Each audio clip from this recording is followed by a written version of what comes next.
Bonjour, bienvenue dans la cuisine d'Annie. Aujourd'hui, je fais une capsule spéciale sur les épices. Je vais vous présenter quelques mélanges d'épices très connus que vous allez pouvoir faire à la maison ou les acheter. En les achetant, vous allez savoir un peu plus de quoi ils sont composés.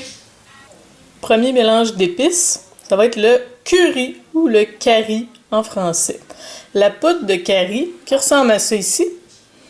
C'est composé de beaucoup d'épices. En fait, chaque famille indienne, parce que ça vient de l'Inde, le curry, chaque famille indienne a sa propre recette de curry.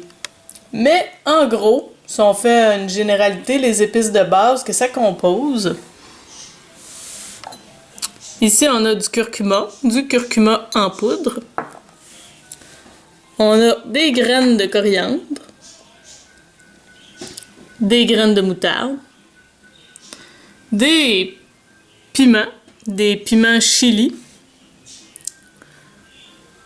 des graines de fenugrec. Ça, c'est très dur, ces graines-là. Du poivre noir, du cumin et du gingembre en poudre. Selon les variantes que vous voulez plus ou moins fortes, vous réduisez la quantité de chili. Vous pouvez ajouter aussi de la cannelle, de la muscade. Et voilà, vous allez avoir votre poudre de curry. Un autre mélange d'épices qui vient de l'Inde, qui est très variable selon encore une fois les familles, c'est le garam masala. Le garam masala est composé de base des épices comme le clou de girofle, la coriandre, les graines de coriandre, du cumin, du poivre noir, de la cannelle et de la cardamome. Le curry et le garam masala sont utilisés dans beaucoup de recettes, comme en particulier là, avec les volailles, comme le poulet. Avec les poissons aussi, on les fait griller avec le garam masala ou le curry. On peut les utiliser dans les féculents, comme pour faire sauter du riz, des pâtes, des nouilles de riz. Dans les soupes pour aromatiser les bouillons. Bref, c'est très varié ce qu'on peut faire avec. Il suffit de le sentir pour se donner plein d'idées là, des arômes qui peuvent être mélangés avec ces mélanges d'épices. Le prochain mélange d'épices provient de Chine. C'est un mélange qui se nomme 5 épices, traditionnellement fait de 5 épices, peut-être plus selon les recettes encore une fois, et aussi peut-être moins. En général, il est composé de poivre noir, ça peut être aussi du poivre de Sichuan, de cannelle, de graines d'anis ou des graines de fenouil, de clou de girofle et d'anis étoilé. On utilise le mélange 5 épices en général pour ici là, pour la pâtisserie, mais en Chine, c'est utilisé beaucoup pour faire griller les viandes. Un autre mélange qui provient de l'Asie, de l'Extrême-Orient et plus particulièrement du Japon, c'est le gomasio. Le gomasio, c'est très simple, c'est du sel de mer en grains, du gros sel de mer, et des graines de sésame. Puis la plupart du temps, c'est des graines de sésame noir. On l'utilise beaucoup là, dans la préparation des sushis, puis avec les poissons, puis aussi sur d'autres types de viande qu'on va griller.